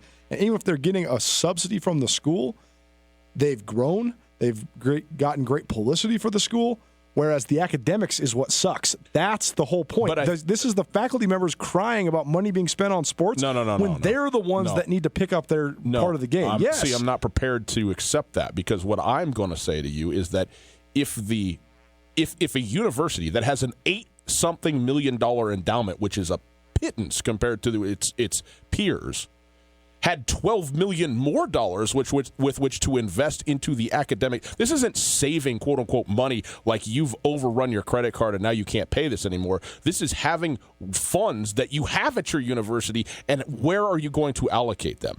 And I don't know what the total university budget is at Eastern Washington, but likely $10 million is a substantial portion of that pie, and perhaps part of the reason that the academics is not where they would probably like it to be is because they haven't had the resources to make it that. And so that is... Or because they're in the middle of a field. I mean, there's plenty of places that are in the middle of fields that are doing just fine. I mean, that's just the reality of it, because you got to find the things that you're great at, your strengths, and be great at those things. That's the whole point. the situation that they're in the state of Washington, they don't have anywhere to have a strength. Sure they do. Of course they do. Like how, though? You can't Central Washington's already the teacher school. That's the easiest. How do you get great at being a sports team, Coulter? You invest money in it. You get all the best players. Yeah. You want to be a great particular institution? Why is Washington State, which is also in the middle of a field, one of the absolute top 3 institutions in the country for communications and journalism, right? They found a guy, and now they bring in all the best faculty, and now they matriculate people through. Rutgers, philosophy, nothing. I don't know, New Jersey, who wants to do anything with that? All of a sudden, they decided philosophy, and they have the money to do it, so granted, but they do it. And now all of a sudden, number 1 philosophy school, doctoral school in the world is at Rutgers University for philosophy. So all I'm saying is when it comes to this, you can do it. You have to make a decision to do it and have the resources to do it. And if athletics is preventing that, I'm not saying that I agree with this report per se. Yeah. But what I am saying is that I don't think it's crazy to suggest that, particularly if we look at Cal Davis and Cal Poly with $36 million total expenses and $30 million total expenses, respectively, for their athletic departments, and subsidies of 72 and 81%, far greater as a matter of percentage and far greater as a dollar figure. I mean, Cal Davis is writing a check of $30 million to its athletic department every year, which is double the entire budget of Eastern Washington. Right, but what else do they have? $1 billion endowment. Exactly. So they have $1 billion endowment, but they also have 38,000 students, and they also have 38,000 students that none of them blink an eye at paying hundreds of dollars for activity fees. That's right. So it's self-made money.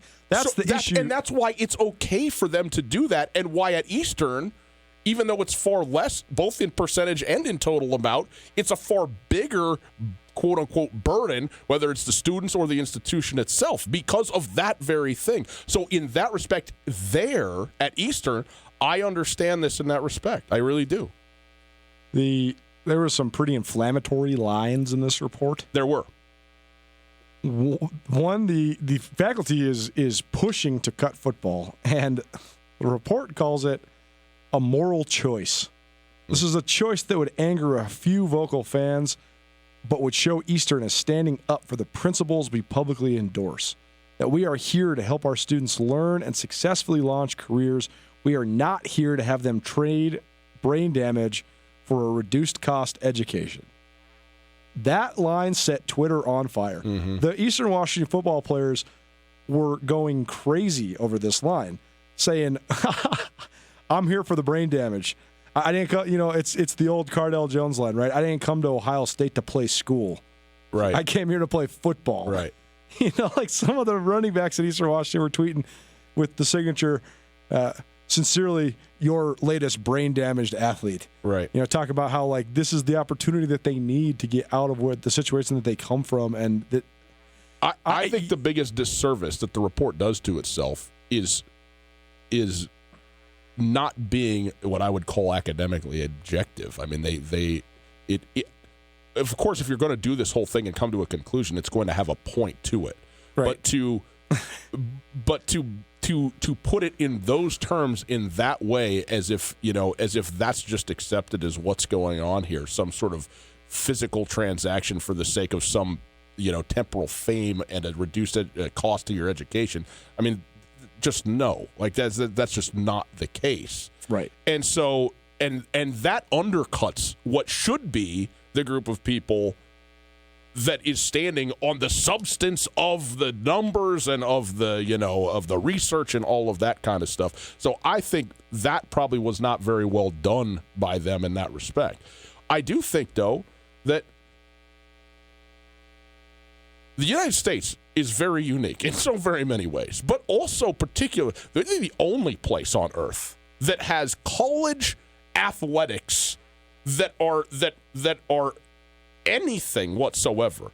Like, if you go to school anywhere else in the world, you know what you do? You go to school there. If you want to play something, if you are an amateur athlete, then you join the city or the regional quote-unquote club team, and club there is a very different definition over there. That's substantial. Right. Of whatever the sport is that you do, and the idea that somehow the schooling that you're getting is tied to the sport that you're playing is crazy. And at the end of the day, I actually side with the rest of the world on this in saying that it is crazy. That doesn't mean I don't love it, because I do love it. But why in the world would playing sports and learning physics be the thing that is happening at the same time congruently? No. And especially when you talk about the big-time schools where you are here to play football. If you are, then go play football. I mean, baseball seems to have it figured out. I know there's college baseball, but that's not where you go usually. I mean, often you do, but you understand what I'm saying with the minor league system. That's what you do to go be a professional baseball player. If you want to go to school to do something. So I do understand that part of it, and that makes sense to me. That said, the pomp and circumstance and joy and fun and identity and love that is college athletics, you can't replace it. I mean, in terms of what the ground that the faculty has to stand on for this report is the fact that Eastern Washington's been to the football semifinals. They've been to the FCS playoff semifinals 5 times in the last 10 years. They've won the most recent national championship by a Big Sky team. Yep. And this is the ground the faculty has to stand on, is they've done all that and haven't made any money. They haven't moved in. They've lost money. They've not become any closer to being more sustainable. Soluble, yeah. Right. The other thing, though, is that if you've ever been to Eastern Washington games, it's the community that's letting them down in terms of the money.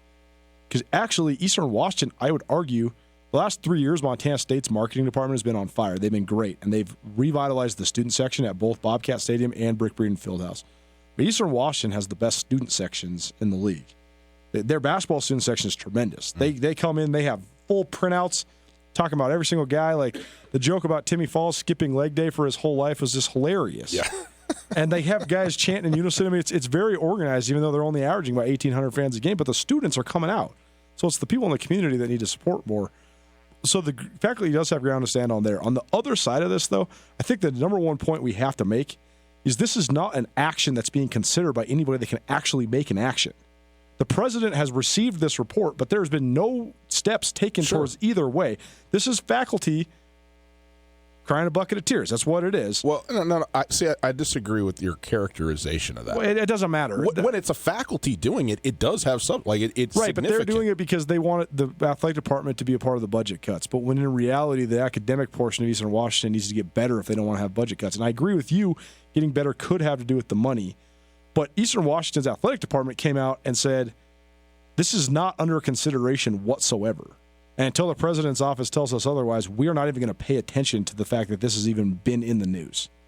And that's fine. But all I'm saying is that it wasn't written by 3 fans or whatever, or anti-fans out there in the community. These are paid employees of the school who are doing the work of teaching the students. And so within that context, it bears some weight. Want to give, by the way, shout out my guy Jason down there at Burn Street Bistro, who sent this article over. Now, we had seen this article, but he's paying attention for us, keeping our eyes and ears on this. So, that's why we got the Burn Street Bistro burn in there for him on this thing, for sending that over. We appreciate it. It's Tootell and Nuanez, 102.9 ESPN Radio. On the other side, around the Big Sky Conference, out of what happened this weekend, where do we stand now, and what can we expect going forward? And yes, we're going to give you tickets to Corn coming up next. Hi there, it's Les Schwab Alignment and Brakes and Shocks and Wheels and Tires. Some tire places don't offer all that, but we do to help keep you safe. It's our Les Schwab Founders Celebration. Get $50 off an alignment. That's nearly half off regular price when you purchase 4 Reputation or Open Range AT tires all month long. Les Schwab Tires, doing the right thing since 1952. Limited time offer while supplies last. Cannot be combined with other offers. Details at leschwab.com. Hey, it's Coulter, and I'm here with Catherine from The Advocates. If you've been in a car accident or need help dealing with the insurance companies, you should give The Advocates a call. They can tell you if you have a case right over the phone. That's right. It doesn't cost anything to call, and we'd be happy to talk to you and assess your situation. You don't want to have to deal with contacting the insurance companies and setting up a claim. We can do that for you. We take the hassle out of the process, so you can just focus on getting better. There you go, folks. If you've been injured in an accident, give The Advocates a call, 406-640-4444, or online at montanaadvocates.com. You deserve The Advocates. This is Mike Nugent with Berkshire Hathaway Home Services. Berkshire Hathaway provides Western Montana with full-time real estate professionals for you whenever you need us. Our reputation as the state's most knowledgeable and available real estate group has helped build unmatched trust in the Garden City and statewide. If you have been thinking of making a real estate move in the short or long term, give me a call. No pressure, no expectations. Just professional opinions and service at whatever pace you are comfortable with. Give me, Mike Nugent, a call today, 531-1802. And remember, every question is good to ask. Attention, anyone in business development. Are you tired of drumming up new business only to have your prospects use your proposals to negotiate better deals somewhere else? Are you sick of getting beat up on price? Are you done working with people who are wasting your time? Would you like to make more money with less prospecting? For a new look at these age-old problems, plan to attend a free 90-minute workshop at the Wingate Hotel in Missoula, Wednesday, February 26th at 9 a.m. If you own or run a business with a team of salespeople, you'll want to attend this too. We'll discuss what separates top performers from everyone else. Stop wasting time and start making more money. Visit powersellingworkshop.com to register today. powersellingworkshop.com for new ways to handle old issues. powersellingworkshop.com. Hey guys, you ever heard of Magic Johnson? Rings a bell. One of the greatest basketball superstars of all time played for a man named Judd Heathcote at Michigan State. And guess what? Judd Heathcote started his career at the University of Montana. Coulter, did you know that 2 former University of Montana head coaches have been head coaches in the NBA and 1 on Team USA? Isn't that amazing? And that's why we've created Grizz Greats, the Coaching Tree podcast. Get it wherever you get your podcast. Just search Grizz Greats. It's a phenomenal and historic podcast series proudly presented by Blackfoot Communications and Berkshire Hathaway Real Estate. ESPN Missoula Sports Center. Good evening. Ryan Tootell, Colton Nuanez. Here's some sports news for you. Saturday, Big Sky Conference teams from the Treasure State went 3-1 overall, including a sweep for Montana State and another win for first-place Montana men. Pridgett, Montana's do-it-all senior Saeed Pridgett, led Montana from start to finish in a 78-63 win over Idaho State as UM's 19th win in a row over the Bengals. Pridgett finished the evening with 24 points, 11 rebounds, and 9 assists, finishing a dime short for the third triple-double in Grizz history. The UM victory moves the Grizzlies to 12-3 in Big Sky play. They're a game and a half ahead of Eastern Washington and Northern Colorado in the standings. The Montana State women won for the 9th straight time, and the Bobcats put on a clinic offensively, scoring a season-high point total in a 102-67 victory at Weber State on Saturday. 5 MSU players finished in double figures, led by senior Oleana Squires, who scored a season-high 21 points. The MSU men completed a season sweep of Weber for the first time since 2005. They got a 77-63 win in Bozeman Saturday night. The Bobcats ran a 1-3-1 defense in the second half that helped the hosts hold the visitors to 2 of 22 shooting from beyond the arc in the second period. And finally, Idaho State swept the Lady Grizz by posting a 72-59 win over Montana Pocatello. 2 teams are tied at 9-6 in Big Sky Conference play.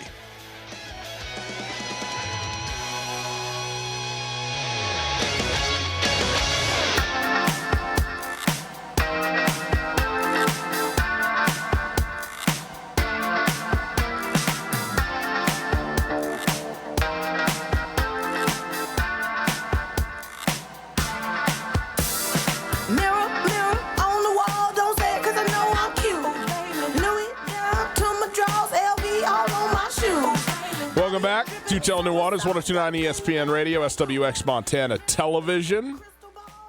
Go around the Big Sky a little bit here and said you do a nice rock and roll show on Sunday evening to boot. The Eastern Washington thing that we're talking about? Yeah. Would you agree that some universities exist almost exclusively to give non-traditional or maybe sometimes underachieving students a chance at a college education? Do some schools exist for that? Yes. Yes. Because I would say Eastern Washington exists for that more than any other school. Eastern Washington, especially when it comes to the tie between athletics and academics, has a specific, I don't even know what to call it. Is it a loophole? It's a rule called Prop 48, where if you are a partial or non-qualifier, Eastern Washington is the only Division I school in the country that you can go to as a partial qualifier and become eligible while going to school there. So you can get admitted without being fully eligible and then earn your academic eligibility while there. That's how they got Taiwan Jones. And Taiwan Jones won the California State track meet in the 100 meters. He beat Javid Best. I mean, he's one of the fastest people on the planet. He's running. Javid Best was not fast. Taiwan Jones running like 10.3 in high school in the 100 meters, and he got admitted to one school. Shout out the Houston Texans. There you go. I mean, Taiwan David Jones got his team out there. Attaboy. Taiwan Jones, what an amazing career, man. The guy was an electric running back in college, and he has now been in the NFL for 10 years, multiple stops, Raiders, Bills, now the Texans, as almost exclusively a special teams guy. But that's here nor there. Yeah, guys like Rodney Stuckey. Like, how did Rodney Stuckey, who was a lottery pick, go to Eastern Washington? Prop 48, that's how.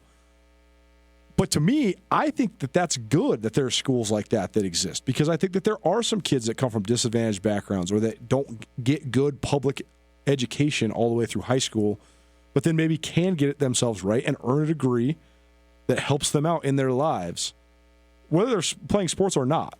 So I think that's a good thing that a school like Eastern Washington exists.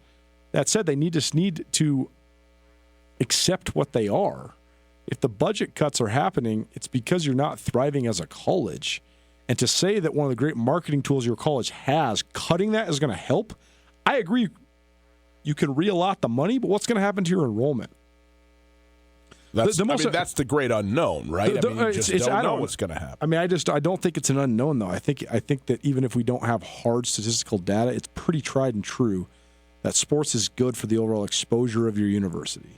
Yeah, I mean, the basis upon which the claim is made within the report that there's no evidence of retention or garnering no positive impact on our student enrollment, retention, or recruitment. I just don't believe that that's true. Yeah, and I don't know within the flow of the chart in what circumstances it is like that you're saying that. I mean, to your point, it's a matter of fact that there are 4,500 students to the good from 2009 to the present day. And to say no positive impact, none. Even if you recruit a bunch of football players from Seattle who moved to Cheney with their girlfriends, you still increased enrollment. Even if it's by 7 people, you still brought people that wouldn't be coming to Eastern otherwise. The other thing is that every school will tell you that the athletic department, the kids in the athletic department, by and large, get better grades, do more community service. A lot of it's required by the athletic teams that they're on. Right. That still doesn't take away from the fact that they're way more visible in the community. They're helping in the community. They're getting it done in the classroom at a higher level. The thing is, I mean, how many people do we know, myself included, that are smart, educated people that were good students that when they first were in college were like, oh, man, I'm not living with my mom anymore. Right. And then all of a sudden you get 3 C's and you never got a C in your life. Right. Or you get a D and you have to retake the class. It happens to so many people. I know so smart people I know that fail classes their first year or two of college. Well, you can't do it unless you want to be straight up ineligible. And if you're ineligible, then all of a sudden you're going to be humiliated because it's going to be part of the news. So I just think that when you look at the fabric of a campus community, almost always the students are the student athletes are the most visible members. And we could debate the merit of that, if that's good or not. I think in certain ways it's good, in certain ways it's exploitative, but that's irrelevant. The point is that to be a highly competitive athlete, chances are you have more natural, innate leadership skills. You are going to be a more natural leader to your peers in all forms of life. And so you're going to be the person that's putting together the group project. You're going to be the person that people are looking to. You're also going to have probably a higher level of discipline because of the structure of your life and the requirements you have academically. So I just think to say that those kids aren't adding to the fabric of the community is just ludicrous. Yeah, well, and I mean, I don't think they're saying that they're not adding to the fabric of the community, but they are saying that it hasn't had any positive impact on retention or students in terms of numbers. Again, I take issue with that because, first of all, it's not clear to me like how you're saying that. But also, here's the other thing: if everyone else, quote unquote, everyone else, in the Big Sky has it, and now you don't, like if you're saying, well, we're not at a net positive because of this, it seems to be pretty likely that you're going to be at a net negative without it. You know what I mean? And if you don't have the thing that everybody else has in some form or fashion, then there's going to be students. There will be a percentage of students who would have gone to the school and now will not because they do want to go, not to play, just to go because they wanted to go someplace that does have it, that does have that experience to go to games and do all that kind of thing. What percentage that would be and what the price tag of $10 to $12 million is for a place like Eastern Washington that doesn't have the biggest endowment in the world and all that, whether the balance of that is there is the thing that I think is sort of in the wash here. That's the thing that you have to sort of come to terms with. And also, I would say this. We don't know. I don't know anything about the larger university budget of Eastern Washington, if they're in the red, if they're in the black, if they're struggling, or whatever it is. Well, they are struggling. That's the whole impetus for this whole thing. They're doing massive budget cuts. Okay, they're doing massive budget cuts. You can cut those budgets. But I guess my point is whether you better have a plan. You know what I mean? If you have to hit your budget and you need to make cuts in order to do that, then I understand that. But also, if you're going to go away from this thing that your school has been doing for quite some time and doing very successfully, by the way, because it's not strictly speaking academic as such, I could probably be convinced of that, provided I knew instead of this, or as a result of this, here's what we will be able to do. Because even if it is, quote-unquote, just cuts, even if there's not $10 million that all of a sudden is going somewhere else, it's $10 million that isn't being taken from somewhere else. Where is that somewhere else? What is that thing and why, or things, and what is it that they are going to provide to the student experience, to the university, that is going to be above and beyond what the sports is currently doing? And I think that's the question that I would want answered, because it's easy enough. Often what we do, right, in society at large is point all the things that we don't want or that should go away or whatever, but we don't often think about, well, if not this, then what? Like, what replaces this? Well, if this creates a vacuum, what comes in instead? And rarely, it feels to me like, do we look ahead to figure that out? And I'm not saying that hasn't been on here. I just don't know what it is. I mean, probably the most hard to determine factor here is that, again, I don't really know how you have much more success at Eastern Washington than they have. Yeah, athletically. The last 10 years? Yeah, no, right. So then how do you make more money? Mm-hmm. How do you get people to care? Mm-hmm. But on the other side of this, though, unquestionably, their most famous alums, whether it's Tywan Jones or Bo Levi Mitchell, who's a Grey Cup winning quarterback in the CFL, or Colin Cowherd, who has a nationally syndicated radio show, or Jim McElwain, who's a big-time college football coach, they're all involved in sports. Michael Roos was a Pro Bowler. He's the one that bottomed their field.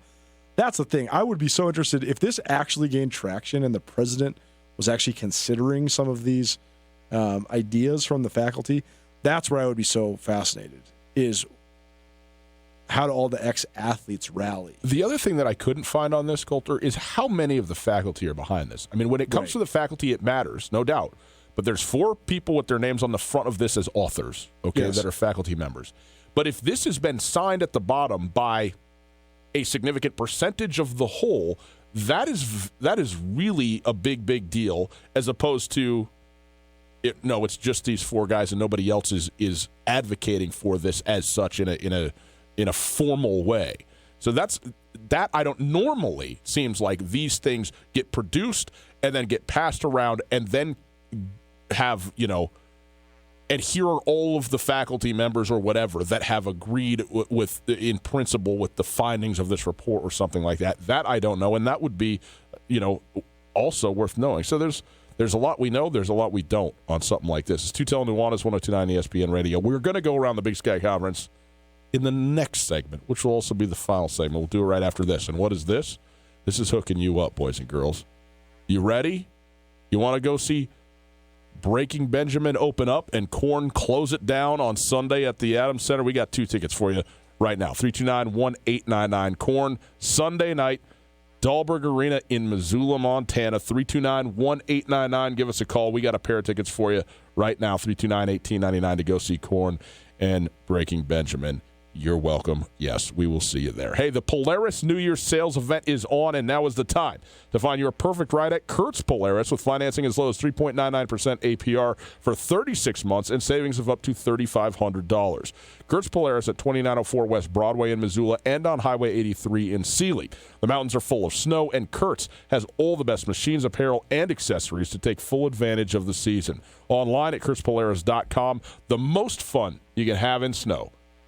Kurtz Polaris, winter awaits. In Western Montana, we know shopping local matters, and you may think you'd pay more for the quality and customer service that comes with it, but not at Selway Armory. Selway Armory is locally owned with knowledgeable specialists that can answer your questions. In addition to the expertise, though, Selway Armory also has a bigger selection and lower prices than the box stores. When you're in the market for firearms and accessories, save money with the experts at Selway Armory. Selway Armory, 2825 Stockyard Road, Unit E6, and online at SelwayArmory.com.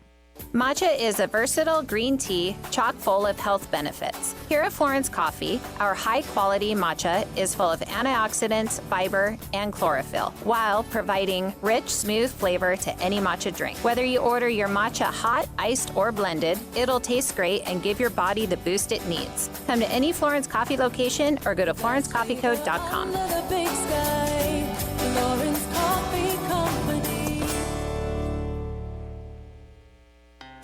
At Opportunity Bank of Montana, we know that checking accounts are not one size fits all. Let us introduce you to Opportunity Bank's full suite of checking account products, including personal and business options with no minimum balance and no monthly service fee.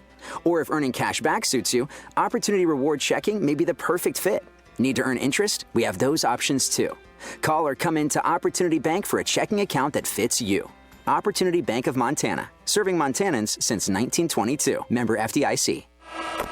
College basketball madness is happening again, and there's only one place in town to catch all the games, the Desperado. Catch every buzzer beater, every Cinderella story, and every upset on the Despero's 32 TVs, while getting your fill of the best hot wings Missoula has to offer, of course. Bracket busted? The Despo's got you covered there too, with cold drinks by the pint or pitcher. The Despo is your headquarters for NCAA basketball, NHL, and NASCAR too. The Desperado Sports Tavern on South Russell, across from the Y.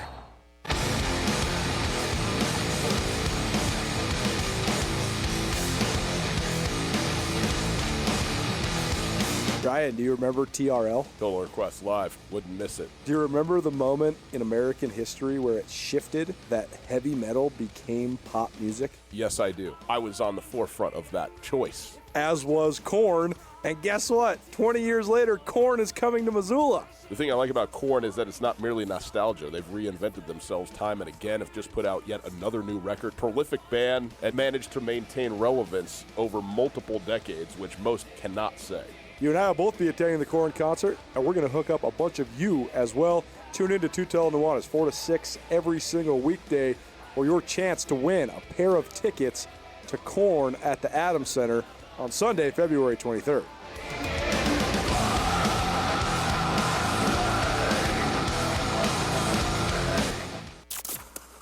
If it matters to Missoula, it matters to us. Ryan Tootell and Colter Nuanez on 102.9 ESPN Radio.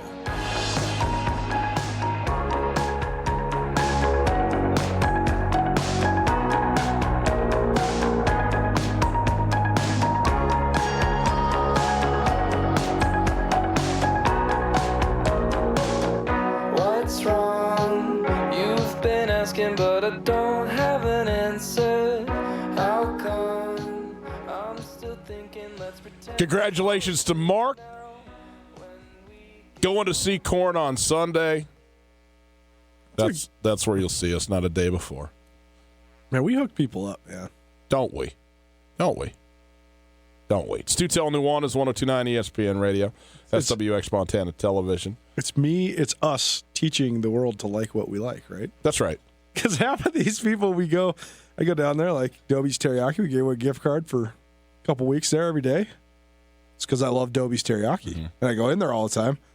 Finally, I was like, hey, Brett, you should let me give us away on the show. Right. Korn's coming to town. I love Korn. Let's secure some tickets. Mm-hmm. Take our friends with us, right? That's right. Well, you're welcome. We got more tickets coming for you this week, people. So, stick with us. You're going to get all the things you need to eat and do in this community. Tootell and Nuanez, 102.9 ESPN Radio. If you missed anything in the show, check it out on the podcast. Podcast available all the time, wherever you get your podcasts. It is there thanks to Wingate by Wyndham Hotel and Blackfoot Communications. If you'd like to listen live, the stream is available at 1029ESPN.com all the time. It is there thanks to Opportunity Bank, your local bank, your opportunity. Want to remind everybody, Grizz Greats, the Coaching Tree podcast series, is continuing. The most recent episode out, Dawn Holst, episode 5. We will release a new episode tomorrow, but Dawn Holst is out, and if you haven't listened to that or the ones prior to it, go listen. I mean, they are really good, really enjoyable. And they're brought to us by our friends at Berkshire Hathaway, by our friends at Stockman's Bar, and by our friends at Blackfoot Communications. The Grizz Greats Coaching Tree podcast. You can just search Grizz Greats wherever you get your podcast, and it'll populate for you there. Coulter, let's go around just briefly here, the Big Sky Conference in general, because we had movement, and for the men's teams, it went really well. The Grizzlies were up a half a game going into the weekend, starting on Thursday. They go 2-0. They're now a game and a half up on Eastern Washington and Northern Colorado, who are both tied for second place. Montana State, they get a sweep of the weekend. They move to 8-6. They're a half game ahead of Northern Arizona. Montana State's 8-6. Northern Arizona is 8-7. Southern Utah drops to 7-7. They're at even 500, a game behind Montana State in the 6th spot. And then Portland State, who is the opponent of Montana State on Thursday, in a big matchup right there. I mean, if you're talking about Fulton with that 4 and 5 seed for the bye in the tournament, Portland State hosting Montana State, who's below in the standings but already has a win against the Cats. That's a big game, especially with the Grizzlies on the horizon for Montana State after that. So those are huge games. Idaho gets a win over Eastern Washington. They get to 3-10. Idaho State, not so much, 3-12 now in the conference play. Yeah, Idaho State is the worst team in the league. Yeah. After watching them live on Saturday, they're the worst team in the league because they don't have Trayvon Allen or Jarek Harding or Josh Patton, which all the other bad teams do. Right. And they don't have Holland Woods either, so they don't have a premier player. Interesting note out of Idaho State. So, first of all, I think it's not a secret that I'm a big Bill Evans fan. I got to know Coach Evans when he was on Larry Kosovak and then Wayne Tinkle's staff here at Montana. Mm-hmm. He's my kind of guy. He's no nonsense, very gruff, straightforward, old school. Says it as it is. He's got some of the funniest one-liners I ever heard.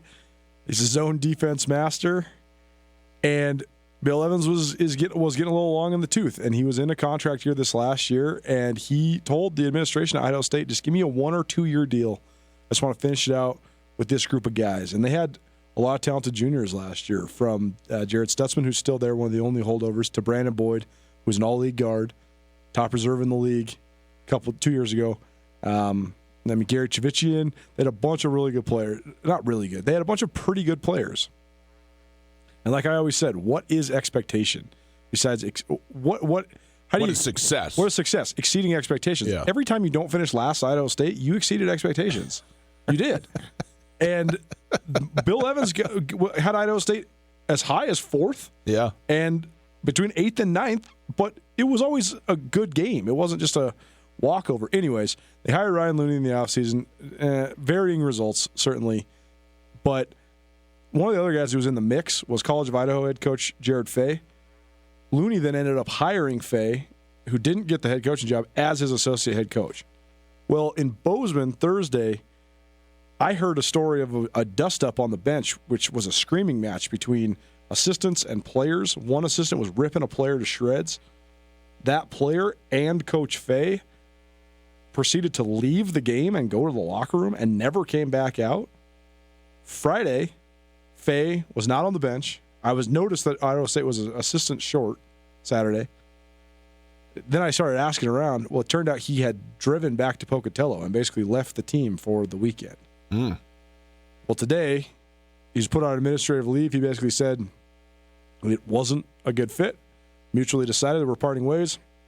I'm no longer coach at Idaho State. Wow. I've never heard of that.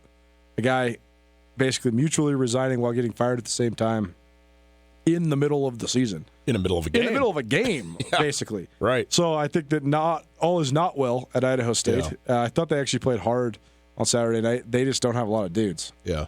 Yeah. They're terrible on defense. I mean, I think they're 7th to last in the country in field goal percentage defense. Giving up, opponents for the season are shooting 50% against them. It's not going to get you anywhere. But as far as the way that the standings played out, to me, the best of the weekend in the Big Sky was Montana State. That was definitely what the Bobcats had to have.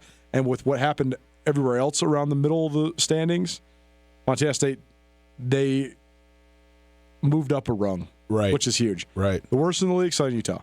Them getting drilled by Sac State and then losing to NAU. Those are, and they were never really in either. They game. were at 7-5, sitting alone in fourth place, controlling their destiny, going into what